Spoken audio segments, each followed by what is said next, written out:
right, here we are. We are back. Welcome to Greatness at Any Cost. We are your host. I'm Devin. This is Jonathan.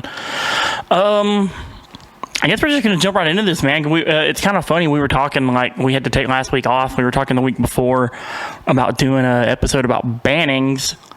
And I was like, oh, man, you know, we didn't get to do it because, like, you had something come up and we didn't get to do it. And then I was like, well, maybe bannings won't really be relevant next week. Well, here we are. Yeah, just last week there's 2 bannings at least. Right. So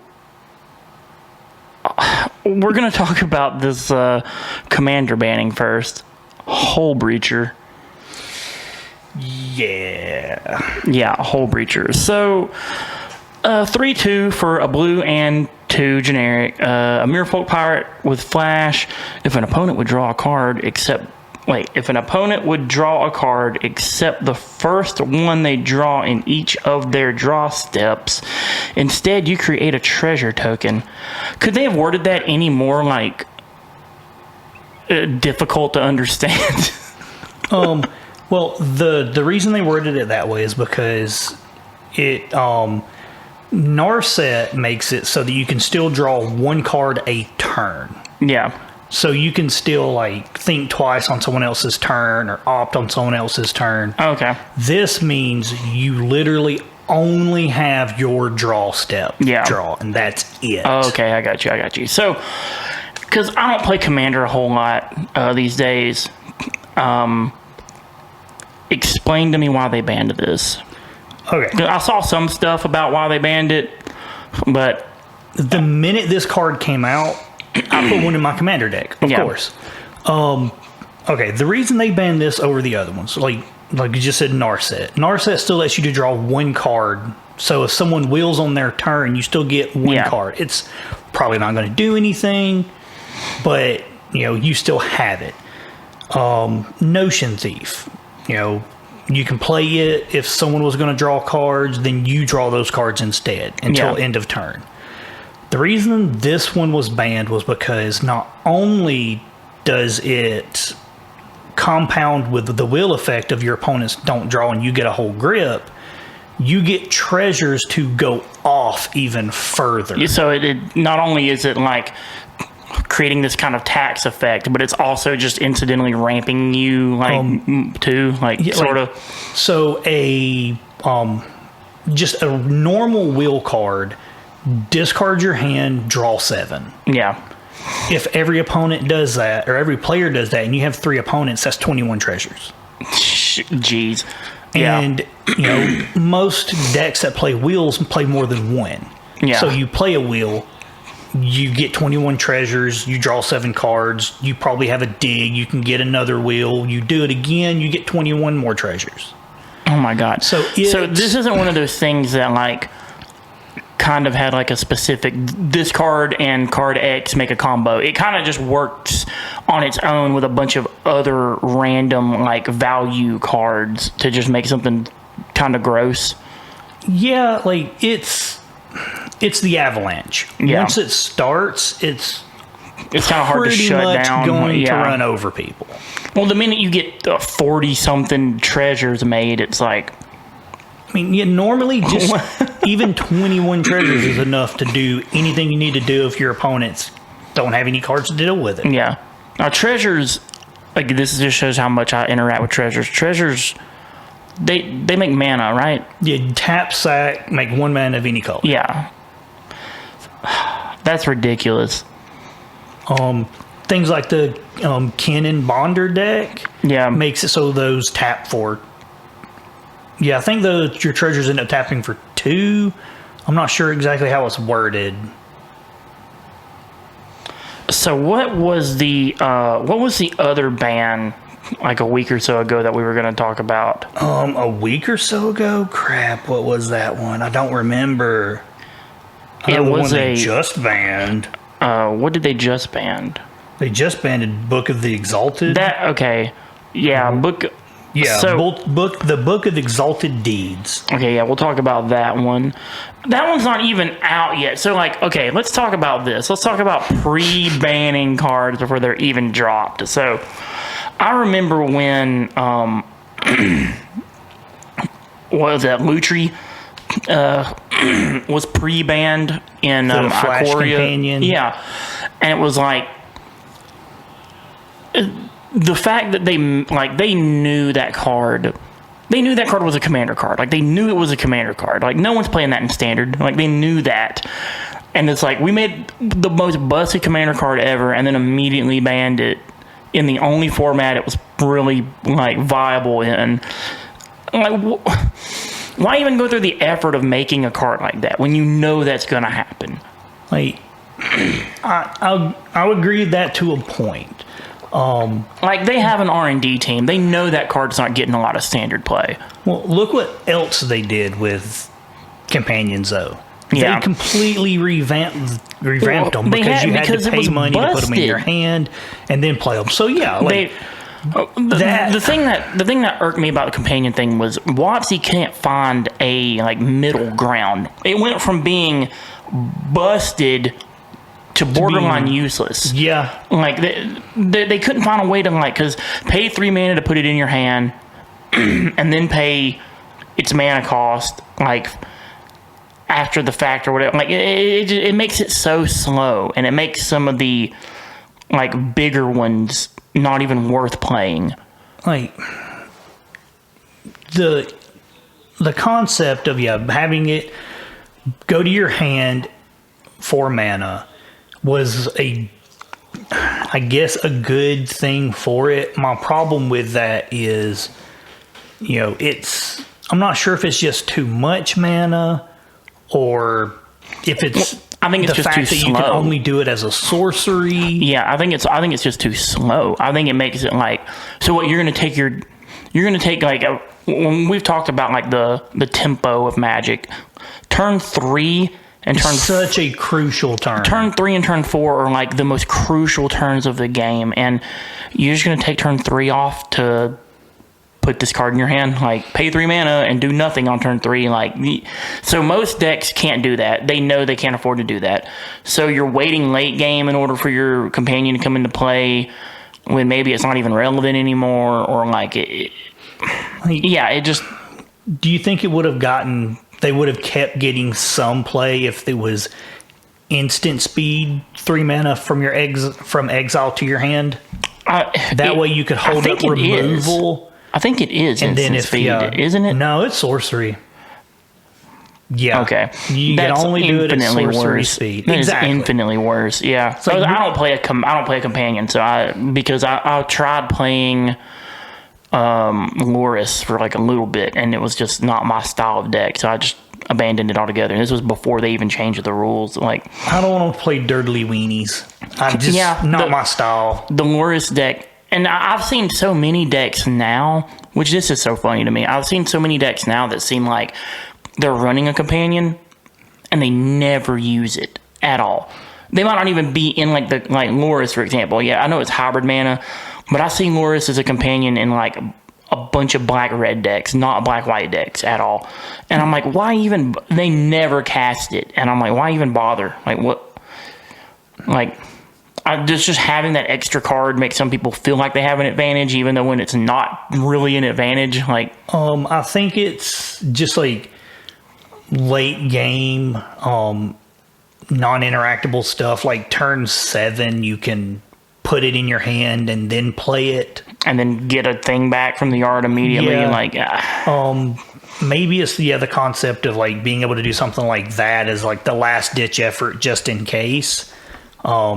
But I mean, yeah, like I've seen more people just running 2 or 3 Lorises in their deck, right? Like just and playing whatever the heck they want to play. Yeah, because the limitations of the companions, and like here's the thing: the limitations that they impose on your deck construction. Some of them are really bad. Some of them are really bad, and now that you have that compounding like handicap from the mana constraints, makes a lot of them just absolutely unplayable. But we kind of got off on that. But like all of that to say, like they knew Lutri was basically only going to be a commander card. Like, because of the restraints that card requires on your deck construction, it was like nobody was playing that in standard. Like, didn't they even take it and make it so that, like, you can't even play companions, period, in commander as far as being outside of your deck? I have no idea because I haven't played commander in so long. It's been months. You gotta get back to shops and play, man. I know, man. We had kind of talked about the time warp banning in historic a little bit. That's what. Yeah. We had talked about that on the last episode a little bit. That's a banning I'm 100% behind. Like, we've talked about that, and like those type of effects, I think just don't lend themselves to like a positive game environment. Like when you have, and we were talking about this at work today a little bit too. Like WotC has 100% banned things because they were just not enjoyable. Like, not because they like really had an impact on the format, or not because they were like really busted or anything, but just because they were boring. Like we were talking about Sensei's Divining Top in Legacy. Like, they banned it in Legacy because games at like GPs and stuff just kept going to time. Like every blue-white matchup would go to time because the blue-white player was just divining topping the whole time and like not playing the game, and they were like, yeah, you can't do that, this is ridiculous. Like, so yeah, you had like divining top that made games last forever. Yeah. You had just show age here for a second, eggs. Yeah, you had like eggs wasn't an unbeatable deck by any means. They could whiff like a mother, but it was just boring. No one wanted to play. Like, no one wanted to be there. Exactly. Like, they took forever, and you just watch your opponent play solitaire. Yeah. So they've done that before, and it just kind of like it kind of baffled me, like why they would even print something like Time Warp in historic, to where you're like, you know, this is going to have the exact same effect. Like, you banned Nexus of Fate for the exact same reason, because people were just like popping off and taking 40 turns, and like the other person wasn't getting to play, so you banned it. Like Nexus of Fate was a lot worse because it just went straight back into your deck. Because you couldn't mill your opponent out. They would just have like 4 Nexus of Fates. It would be the only things left in their deck, and they were like, get wrecked. I'm like, what are you going to do? But like, they banned Nexus of Fate for that exact reason, because it was just like it was just ridiculous to play against and to deal with. So I can't imagine why they would think like, oh, Time Warp will be fine. Like, it'll be okay. And we're gonna give you like Counterspell and Brainstorm too. Like, why? Like, so you just get this on top of it all. Like, yeah. Part of it that confuses me is I know there are actual players on R&D. Like, Melissa Del Toro is on R&D. She is a player. Well, Ian Duke is like the spokesperson for R&D, and he's Reed Duke's brother. Like, I mean, so like, these people can, they can see what goes with what. Well, I'm sure they miss things every now and then. I was talking to my girlfriend about this before you got here. Like, we were talking about Sahelian Filter Guardian back in like Kaladesh, and I was like, they literally said, like, when the player base was like, guys, what the hell? You know what I mean? Because they had just banned Splinter Twin in Modern right before they printed this, and they were like, so we can't have it in Modern, but it's fine in Standard. And like, if I might be mistaken here, but if I recall correctly, didn't their R&D department, didn't Ian Duke literally put out a thing where he was like, sorry, we forgot we made Filter Guardian? Yeah. And they were just like, we forgot we made, and I'm like, okay. How did the player base catch this combo like immediately when it was like, you know, when Saheli was released? Everyone was like, boom, we got twin. Oh my god, there's literally like a twin combo in Standard immediately. But R&D supposedly has been working on this set for years, and they just forgot they made Filter Guardian. They just forgot. Oh, it's literally our job. That's what our job is all day long, 8 hours a day while we're at work, 40 hours a week, to R&D this game, and we just forgot we made this card. Like, that just that when you really think about it that way, like for example, we work in a violin shop, okay, and it's like, what if at the end of the day we were like, oh, we just forgot to put strings on violins? Like, I know we've been working here for like over a decade, and we do this every day, but like we just forgot to put the strings on violins for like a whole week. We just for like a whole year, we just forgot to put the strings on violins. Oops, sorry guys. Like, could you imagine? Like, that's basically what they did. They were just like, oh yeah, we forgot we made this card. Not only did we forget, we consistently forgot while we were designing this other card, to the point to where it got into print, it got into production, it got into distribution. And then some random dude who this is not his job saw the combo and made the deck, and now we're aware of it. I mean, dude, like... And when you think about it like that, it makes it even more ridiculous. It's yeah, don't worry. Like, hey, people can't catch everything. I'm not trying to bust. That. Yeah, I mean, we have a QC department at our shop where it's like things get through sometimes. You know, like sometimes things get through quality control that are broken or messed up, or it happens. But when you literally have like a 2-card combo, like if you don't have someone who can catch that, maybe you should. You would think find somebody who can. You would think since the Splinter Twin banning in Modern was like so fresh, that would have been something that was kind of on their mind. It wouldn't have been like, oh yeah, we forgot. Like, oops. Yeah. So, well, no, that's like the Book of the Exalted Dead. Okay, yeah. So let's get to this thing. So yeah, this brings us full circle. This is our other quote pre-ban. We were talking about Lutri a minute ago. This is going to be the next. This card's already banned. It hasn't even come out yet. Like, and I understand the ban. I do. I've already. Oh yeah. No, I read the card and I was like, why? Is this why? Like before they even banned it, I'd already heard and looked some things up about the combo, so I knew. And I was you were like, this card's going to get banned. It's going to get banned immediately. Yes. So, the Book of Exalted Deeds. It's 3 white for a legendary artifact. At the beginning of your end step, if you gained 3 or more life this turn, create a 3/3 white angel creature token with flying. It has pay 3 white, tap it, exile the Book of Exalted Deeds, put an enlightened counter on target angel. It gains, you can't lose the game, and your opponents can't win the game. Activate only as a sorcery. So it makes any angel a platinum angel. Yeah. The reason it is banned is because of one of the lands that are in standard right now. Called, let's see, Faceless Haven. Cool. It's not going on. It is a land for, I think it's 2 or 3 ice mana.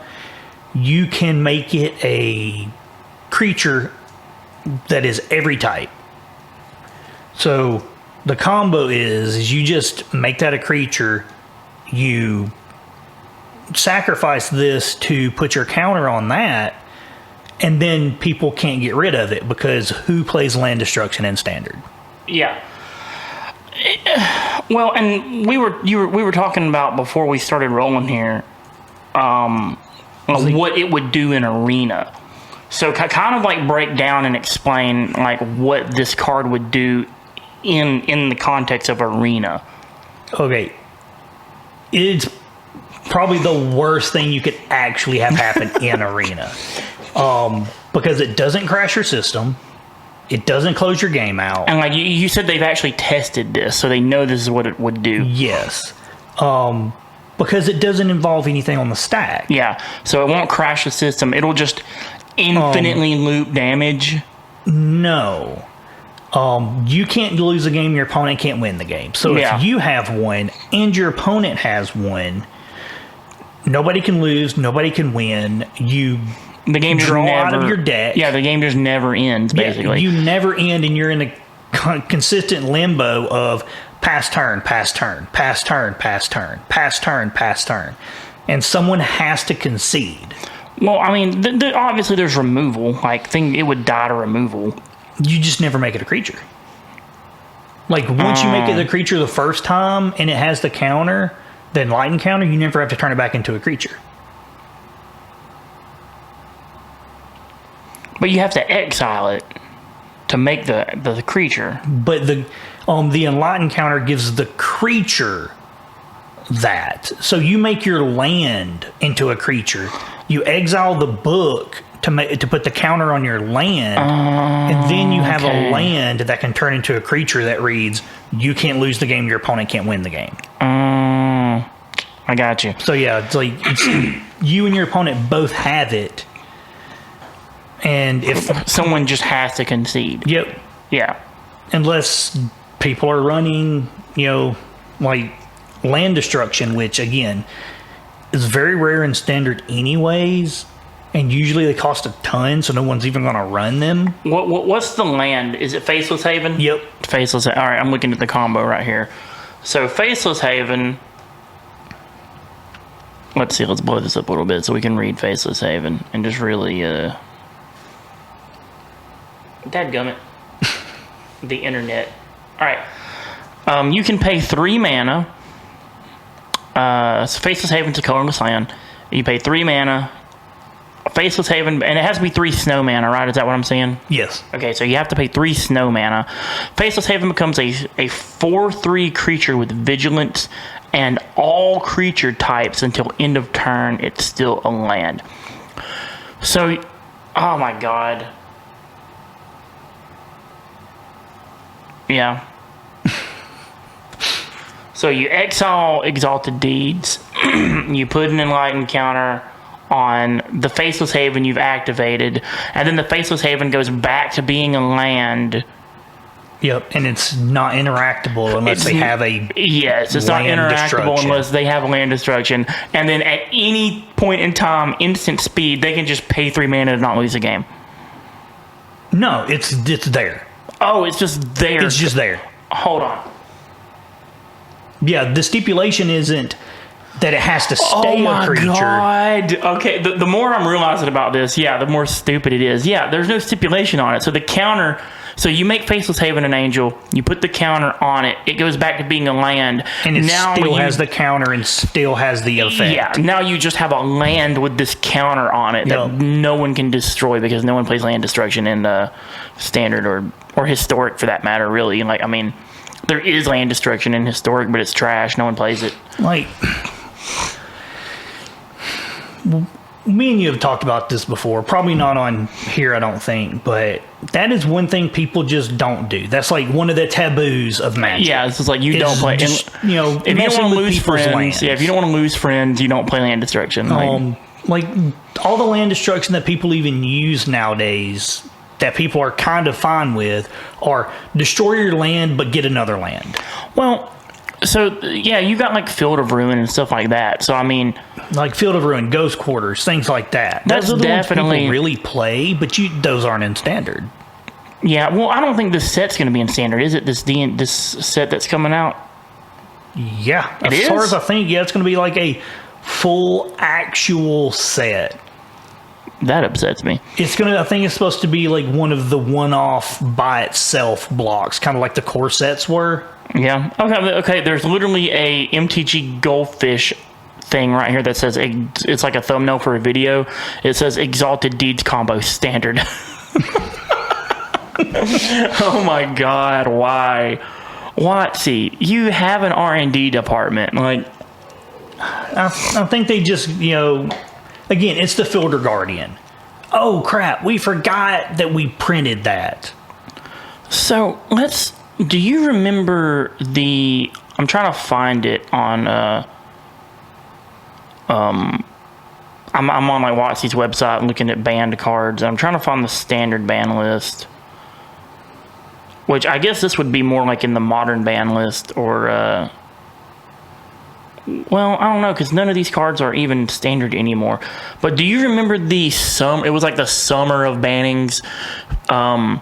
They banned like Aetherworks Marvel, they banned Ulamog, they banned Emrakul, like they banned like 5 cards out of one freaking set, and it was like, you mean how they banned my whole deck pretty much of everything I wanted to do? Yeah.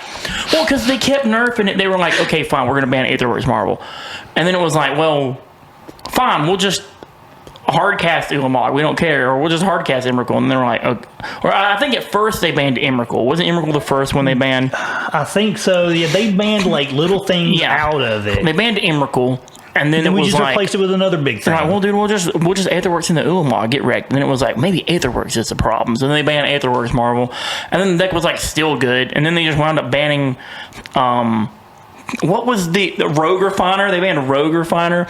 Okay. An uncommon. Rogue Refiner was so good. 3 mana for like a 2/1 that got you energy and drew you a card. A 2/1 my ass, dude. It was a 3/2. That was a 3/2. Yeah, it was. I forgot. No, that's so much better. It was a blue and a green and a colorless for a 3/2. And when it entered the battlefield, it drew you a card and made energy.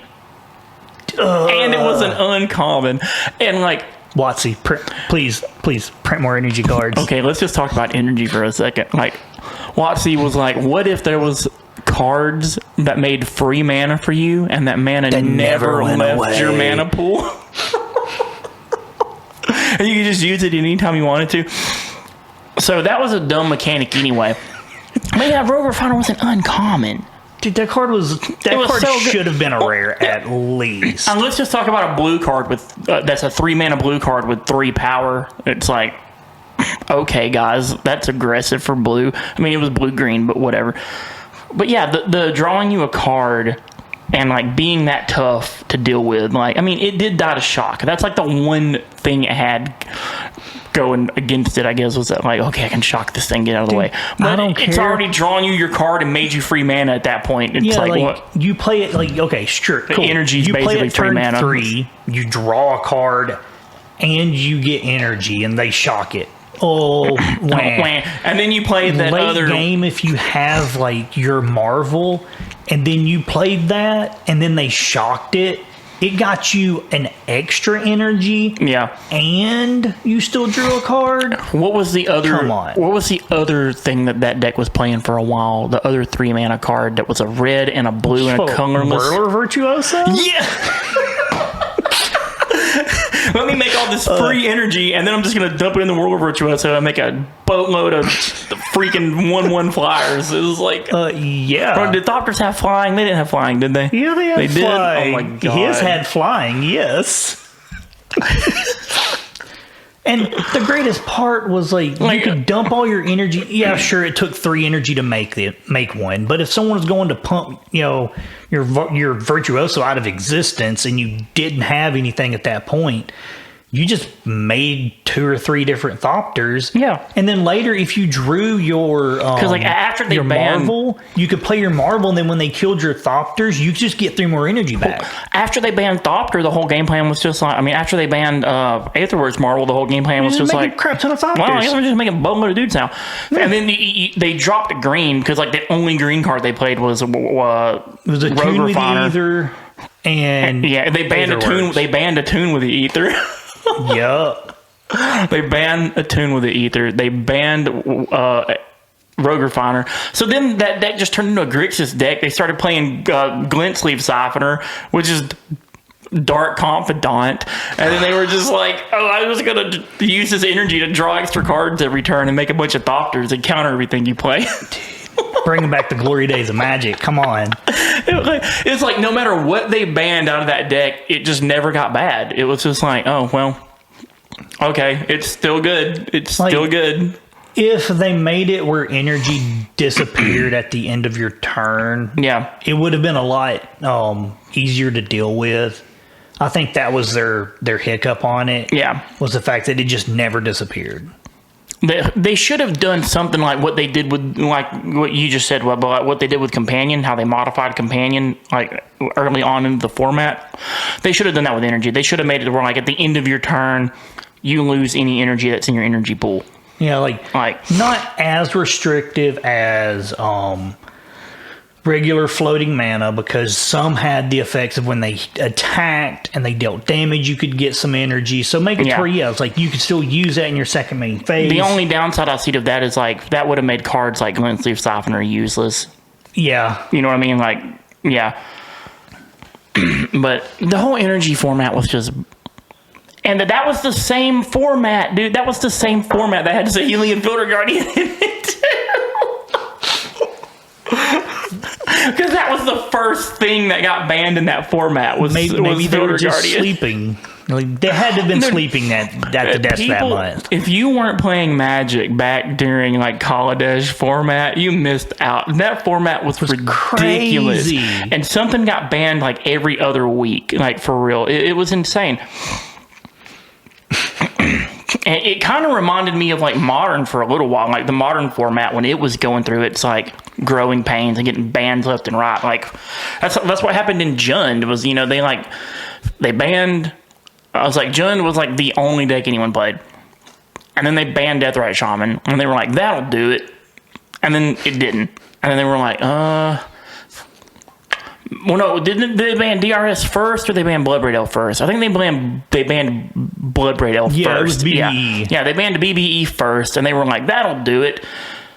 And people were like, no, that didn't do it. It's still good. And then we're like, oh, what could it be? Maybe it's the 1-mana Planeswalker we freaking made. Yeah, they they banned BBE and people were like, yeah, we're just going to play Huntmaster? Yeah. We'll just play Huntmaster. That's just fine. make wolves deal damage, gain life. There was that new Chandra they had printed at the time too, like a 4-mana Chandra. And they were like, yeah, we'll just play 4-mana Chandra, or we'll just play Huntmaster. Like, we don't care.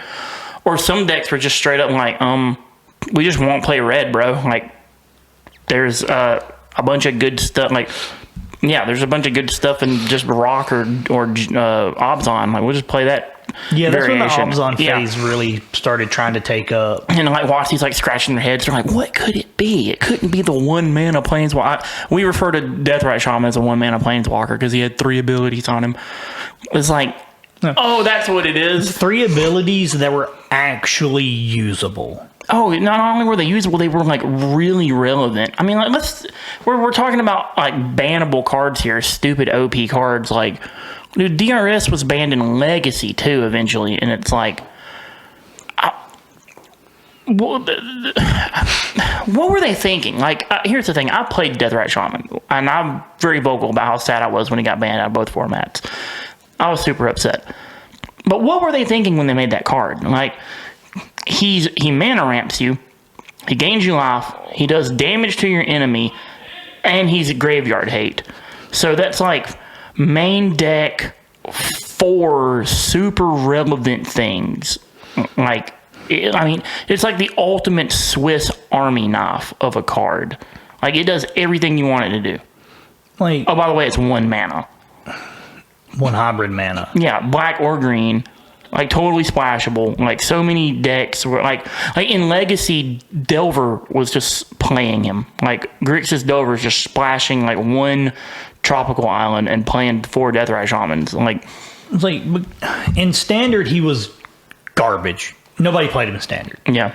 Do you think that because there were no fetch lands in Standard, so like you didn't get that mana ramp ability? Do you think maybe they didn't really think too much about the ramp or the fetches? Because like every one of his abilities has like interact with the graveyard to do something. Yeah.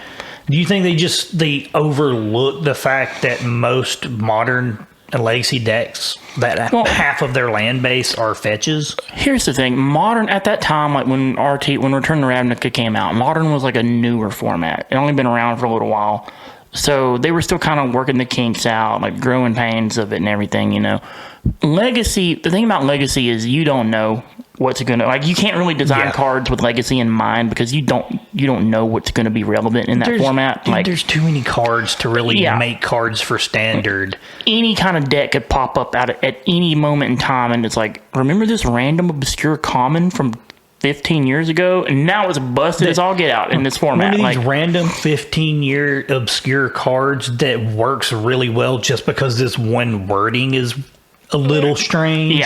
Yeah, that's... So, like, you can't really take Legacy into account. They're not. You can't really think, like, what's going to blow up in Legacy and what's not when you're printing new cards. But Modern was such a new format at the time.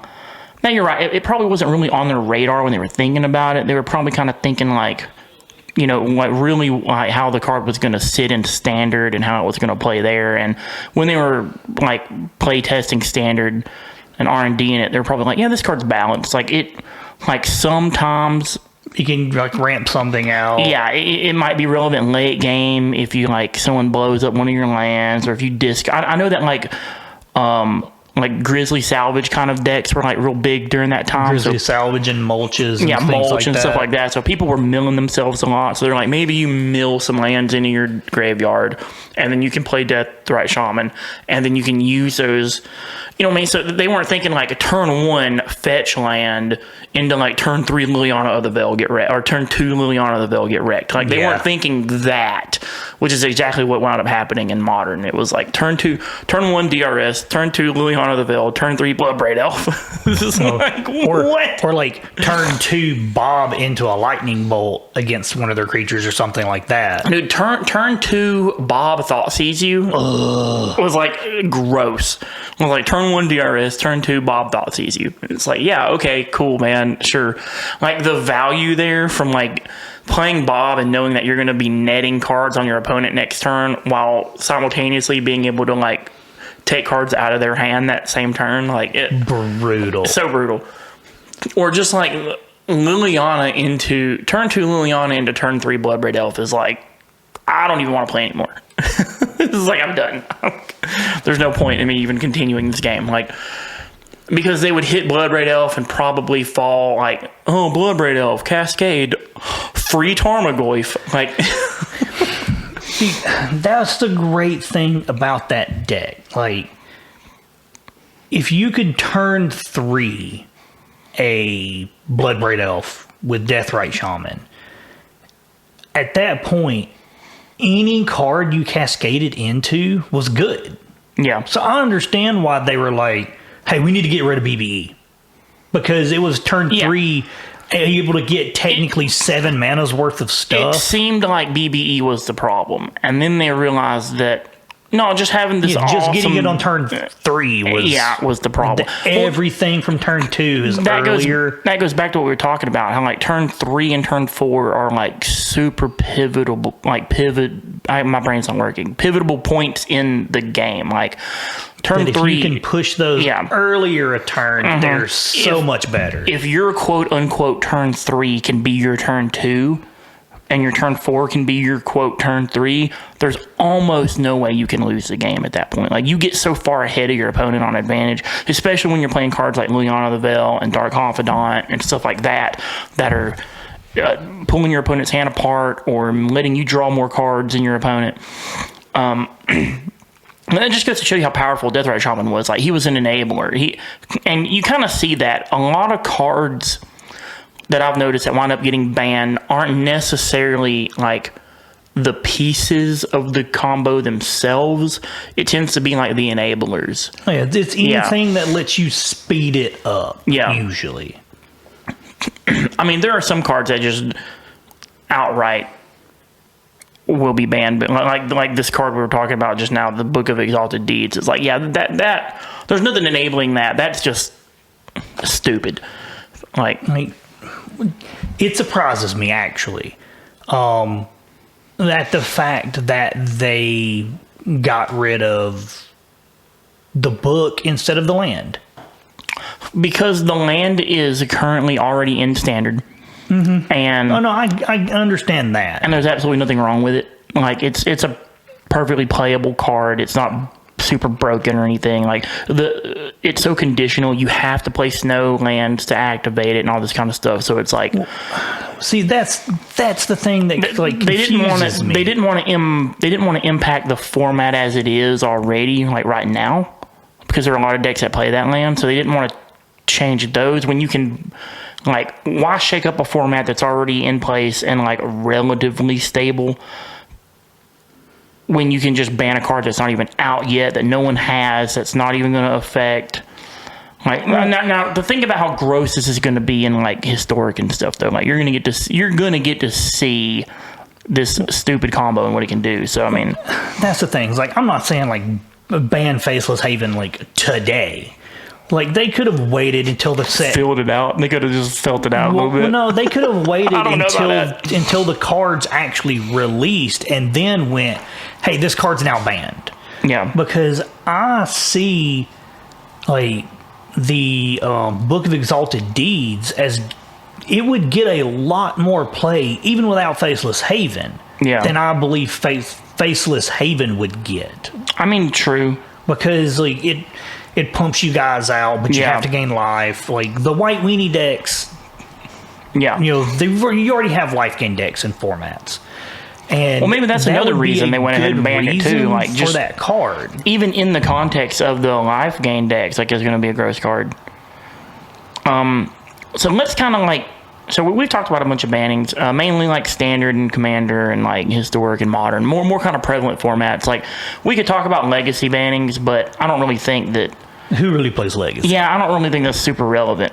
Too expensive. One thing I do want to run down real quick before we wrap this up is let's talk about our standard bannings, just what we got in standard right now that's banned. It's a good list of stuff, isn't it? There's more on it than you would think, and let's just kind of go over like if we agree with what's banned and what isn't. Cauldron Familiar. Yes. 100% agree with that. That should totally be banned. Not because it was good, because it was, again, miserable. It makes the game boring as all get out. Yep. Like, no one wants to. No, my Cody just got me with the old OK symbol under the knee. Yeah, it just made the game boring. Like no one wants to sit there while you witch's oven Cauldron Familiar. You won them to death. No one wants that. Don't get me wrong. Like the combo was good. It worked. If it was like 2 damage at a time, wouldn't care as much. Yeah. But the 1 at a time is just so miserable. All right. Escape to the Wilds. I don't even know what that card does. It's 3, a red, and a green. So it's 5 mana. It's a sorcery. And you exile the top 5 cards of your library. You may play cards exiled this way until the end of your next turn. You may play an additional land this turn.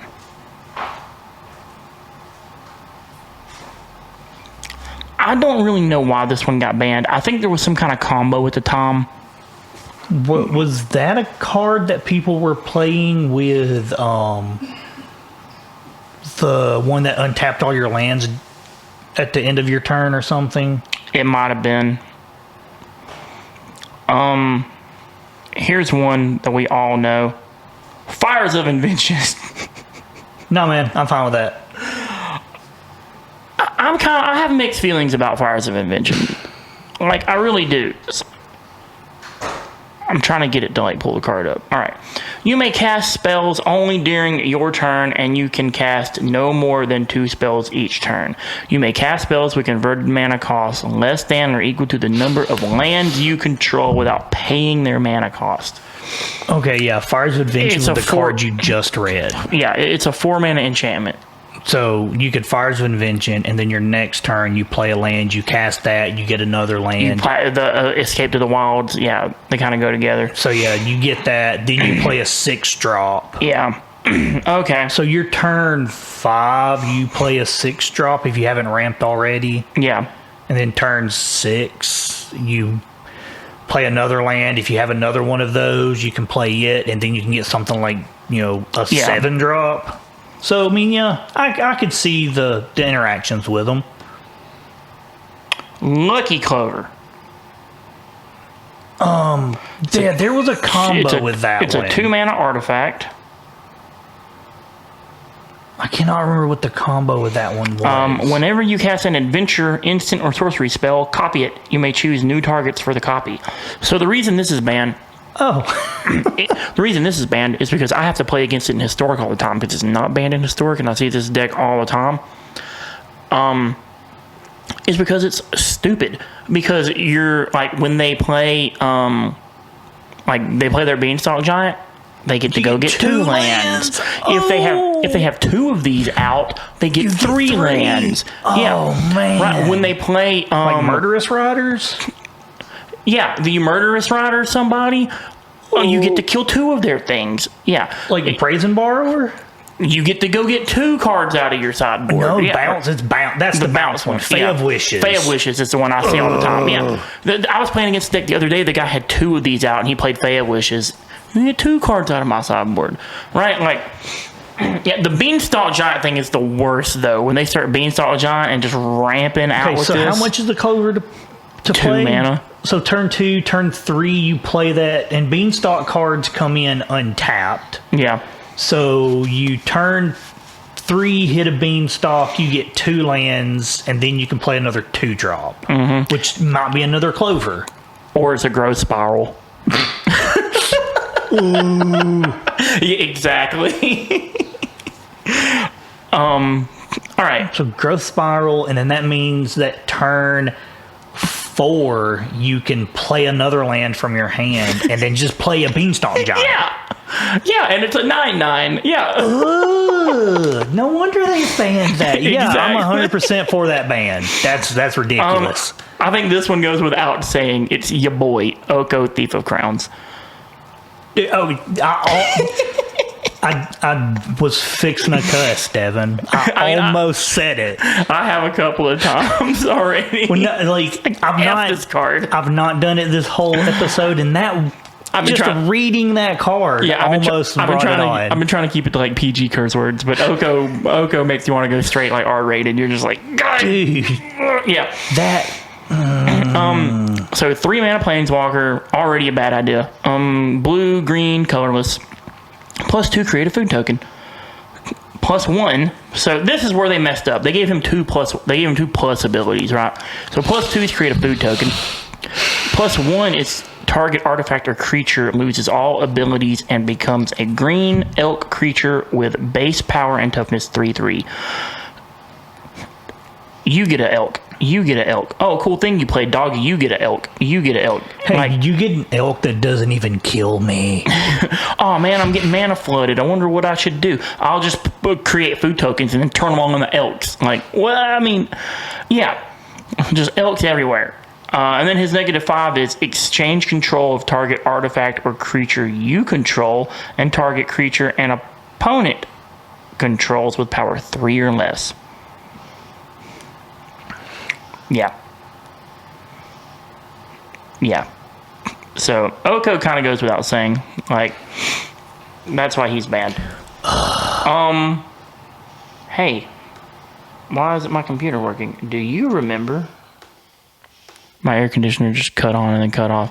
Do you remember Omnath, Locust of Creation? Yes.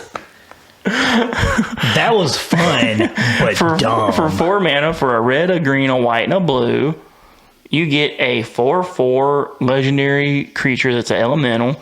And when Omnath, Locust of Creation, enters the battlefield, you draw a card, and he has landfall. Whenever land enters the battlefield under your control, you gain 4 life.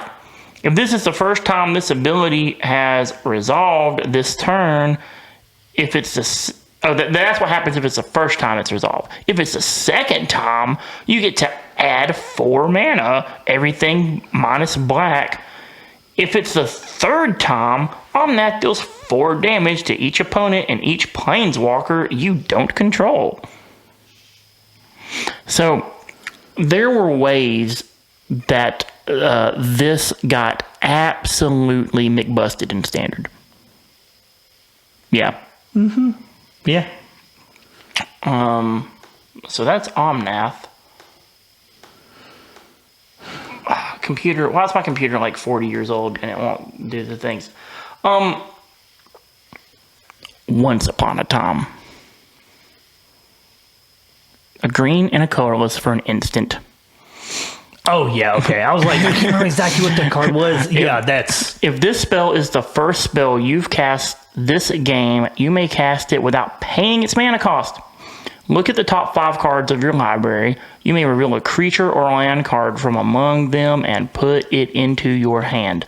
Put the rest on the bottom of your library in a random order. So playable, they got rid of it in Modern too. Right. I mean... The fact that it can be free, like that's the fact that it can just be free. That spoiler alert, anytime a card can be free, it tends to be busted. Imagine that. Last but not least, we all know why. Uro Titan of Nature's Wrath. 3 mana, blue, green, colorless for this. 3 mana for a 6/6 Elder Giant.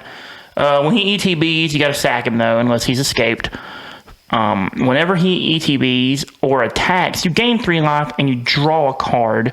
Then you may put a land card from your hand onto the battlefield. Escape is 4 mana, 2 green, 2 blue. You got to exile 5 other cards from your graveyard to play them out of your graveyard. Out of all the cards on this list, why did they make this? At what point did they think, you know what, this is fine? This won't be abused in any way, form, or fashion. There's no way this is going to be busted. Like, it had to be the clause of when it enters the battlefield, if it didn't escape. They didn't think that control decks just wouldn't mind not playing him out of the graveyard as a win con until turn 12. Well, like that just this other ability would be fine, and then the plethora of counter spells and board wipes they have access to wouldn't get them to this point. Most legendary cards, you don't play more than 2 of them in a deck. These decks are actually playing up to 4 of them. Well, yeah, because you play him for 3 mana, and you gain 3 life, and you draw a card, and you get to put a land. That's the thing. Like maybe they thought that people would still only play 2. Would you play? So if this was a sorcery that on turn 3 let you gain 3 life, draw a card, and play an extra land? I mean, yeah. Yeah. So I don't know why they thought that was a downside. It's people play Growth Spiral. Yeah. Let's add a colorless mana and put the clause that you gain 3 life on it, and it's still good. And upside later on, it's just a big 6/6 beat stick that does all this stuff again when it attacks you. Yeah. The concept of win more. Right. Well, this isn't just win more. This is one of those cards that if you're behind and you have this on the battlefield, all of a sudden you're not behind anymore. Exactly. Yeah. This is a catch up that makes itself into the win more. Yeah. And it is crazy. So those are some of the cards those are all the cards that are banned in standard, and we've gone over some other bannings. So if you're watching the YouTube version of this video, leave us a comment. Tell us how you feel about bannings. What's your stance on them? Sometimes I agree with bannings. I agree with most of these bannings, which is unfortunate that many things in standard need to be banned. I feel like standard is the one format that WotC should have the most figured out, because it's the smallest format, it's the most recent format, it's the most current format, it's the most professionally played format. It seems like it should be the format that they have figured out the most. It doesn't seem like there should be 1, 2, 3, 4, 5, 6, 7, 8. It doesn't seem like there should be 8 cards banned in standard. I remember when Jason Stoneforge being banned in standard were a big deal. It was I can't believe they had to ban both those cards in standard. And now we just have 8 cards banned in standard. It's fine. It's okay. And we're talking about from just a couple of years, maybe, what was Kaladesh, 2015? So just 6 years ago, when they had another 5, 6, 7 cards they had to ban all in a row. So it's they had to ban a whole just basic concept for a deck. Remember Nexus? The decks literally just had draw cards, counter spells, Teferi, Hero of Dominarias, and Nexus of Fates. So yeah, normally I'm not for bannings. I'm for letting the format feel itself out, but it just seems like some of these things have to be banned. Some of these cards you just can't let that happen, because they won't ever work themselves out. They're too busted, and that's unfortunate. I wish that wasn't the case. I would prefer for things to one of the ways that being predominantly a modern player, one of the things that we kind of advocate for more in modern in regulating the format is unbanning cards. It's instead of banning stuff, why don't we try unbanning something and see if that regulates the format out? Like, but that's the thing. You can't do that with standard. yeah, because everything modern's such rotates. a big. Well, and modern's such a big format with so many cards in it. You can kind of cherry pick around and do that. Standard, not so much. So I mean, I get it, but it's just unfortunate that they don't have standard figured out. They don't have. It's not as balanced as I feel like it should be. It wouldn't be as big of an issue, I don't think, either, if, I mean, let's be real, if standard wasn't as expensive as it is. Yeah. And there you can get some standard decks that aren't super expensive. That's a whole aspect we didn't even touch on because I didn't feel like getting into that so much. But, like, yeah, when you start banning cards, that's why there's more of an advocacy in Modern for unbanning. Because when you start banning cards, it's like, you know, okay, man, you banned Oko. That was like a $40 card. Like, so I mean, if you had people that had 4 Okos in their decks, now they're out $160. Like, yeah, which yeah, and Oko's banned in Modern too. So it's not like they could even play him in Modern. It's like, well, okay. Like, wasn't he even like? Is he legal in Legacy, or did they get rid of him in Legacy too? I can check on that real quick. I think he's only legal like in Vintage and Commander. Oko, where are you? Oko Thief of Crowns, banned in Legacy. Yeah. Because when you make a card that gross, it's got to be banned in 3 formats. You know, like. Last but not least, I keep looking because my door is not like my living room door is not closed all the way. They think I'm made of money. I'm never going to financially recover from this. Did you just dad it? I did. This is like Tiger King. I'm never going to financially recover from this air conditioning getting out. So not cool in the neighborhood. Last but not least, let's speculate here. A card I feel like should be banned. That is talk about dungeons. Dude, you know what? We'll talk about dungeons next week. We'll talk about Dungeons and Dragons next week. I got a whole thing. I want to prepare for that one. Tybalt's Trickery. Yeah, I would agree that needs to at least be not because it's good, discussed. Not because it's good. Not because it's busted. Not because anything like that. Because no one cares. Because you're just a bad person if you play that deck. Just no one cares, man. It's boring. It's boring in the opposite way that like Divining Top and those other things we were talking about are boring. It's like you mulligan to 3 and then you concede. So there's no game. Or you combo on turn 2 and win, so there's no game. Or you combo on turn 2 and whiff and then you concede, so there's really no game. So it's in any of the situations involved, there's really not a game. It's like, you know, going home and making this elaborate like 2-hour meal and you're just throwing it in the trash and going to get McDonald's. Yeah. It's like you do all this setup, you get everything ready to play a game and do something, and then you don't get to do it. And then your opponent mulls to 3 and concedes. Yeah. Or they just combo on turn 2 when they're on the play, you have 1 land tapped on the battlefield, you have a Scry land on the battlefield, and they combo off and play an Ulamog on turn 2. Like, yeah, I don't want to sit and wait for a game and then watch my opponent mulligan and decide if they want to mulligan, then decide what cards they want to put at the bottom of their deck. It just causes... Just for them to concede in 2 turns. It causes a lot of non-games. Mm-hmm. Yeah, and I just don't think that's healthy for any format that it's in, really. So that's my opinion on that. Yeah, I guess next time we'll talk about Dungeons and Dragons a little bit. We'll go over what this is looking like. Okay, from a person who plays Dungeons and Dragons, I can see some good cards and I can see some trash. Yeah. So that's kind of the theme. So we'll hit on that next time. I said, if you're watching this on YouTube, like the video, subscribe, hit that thumbs up button, hit the subscribe button, hit the notification bell, because YouTube wants you to do a bunch of circus tricks in order to get our content. So, do all that stuff. If you just don't like audio only, we are on Spotify and everywhere else. Still don't think we're on Apple for some reason. Don't know why. Don't care. Spotify's better anyway. Just listen to us on Spotify or Google. We're Greatness at Any Cost, and we'll be back next week. Peace.